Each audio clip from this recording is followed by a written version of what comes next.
सुबह का समय था। गांव में हल्की ठंडी हवा चल रही थी।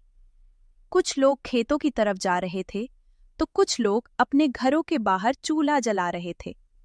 दूर से बैलों की घंटियों की आवाज आ रही थी। गांव के चौपाल पर रोज की तरह कुछ बुजुर्ग बैठे थे, रामलाल, महेंद्र और हरिया।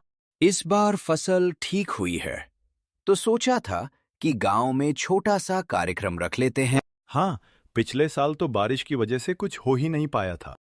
और इस बार बाहर वाले गांव से भी लोगों को बुला लेते हैं। तीनों ने तय किया कि 2 दिन बाद गांव में शाम को छोटा सा कार्यक्रम रखा जाएगा। ढोलक, गीत और खाना। गांव में खबर फैलती है। दोपहर तक पूरे गांव में खबर फैल गई कि कार्यक्रम होने वाला है। औरतें आपस में बातें करने लगीं। हाँ, और इस बार मैं मीठा जरूर बनाऊंगी। अरे अच्छा है, बच्चे भी खुश हो जाएंगे। उधर कुछ नौजवान मैदान साफ करने लगे जहां कार्यक्रम होना था। घास काटी जा रही थी, मिट्टी बराबर की जा रही थी। यहाँ स्टेज बना देंगे और लाइट भी लगानी पड़ेगी। सब कुछ धीरे धीरे तैयार होने लगा। एक छोटी समस्या शाम को जब सुरेश अपने घर पहुंचा तो देखा कि उसके पिता चिंतित बैठे हैं। क्या हुआ बाबूजी? भैंस नहीं मिल रही, सुबह से खोज रहे हैं।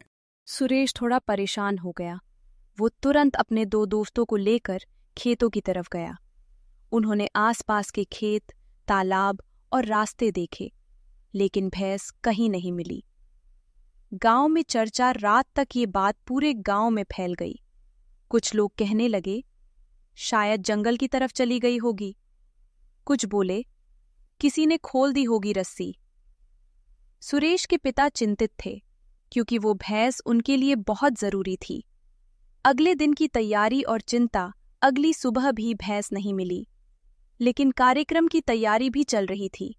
चौपाल पर फिर बैठक हुई। कार्यक्रम तो होगा, लेकिन पहले भैंस ढूंढना भी जरूरी है।